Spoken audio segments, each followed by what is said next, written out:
প্রধান সমন্বয়ক জানিয়েছেন আমরা দেশকে অন্যরকম একটি দেশে পরিণত করব। মানে বাংলাদেশকে তারা আসলে অন্যরকম একটি দেশে পরিণত করার চিন্তা ভাবনা করেছে। সোজা বাংলা ভাষায় বলতে গেলে তারা আসলে বলতে যাচ্ছে যে বাংলাদেশের বর্তমানে যে সকল রাজনৈতিক দল রয়েছে, বিএনপি থেকে শুরু করে চরমনাই এবং যেই সকল দল রয়েছে, এদের আসলে সরকার হওয়ার মতো যোগ্যতা নেই।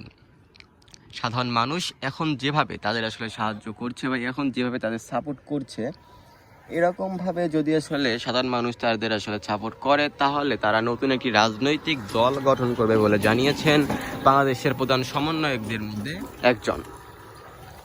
তো এই সম্পর্কে বাংলাদেশের আসলে সাধারণ মানুষের মন্তব্য আসলে কি? আমরা এখন পর্যন্ত দেখতে পাচ্ছি যে বাংলাদেশের শিক্ষা ব্যবস্থা বর্তমান সময়ে যে পজিশনে আছে, এটি মোটেও কিন্তু ভালো পজিশন না। এরকম পজিশনে যদি বাংলাদেশের শিক্ষা ব্যবস্থা থাকে বা এরকম অবস্থায় চলতে থাকে, তাহলে বাংলাদেশ হয়তোবা মেধা শূন্যতা দেখা দেবে বলে মনে করা যাচ্ছে।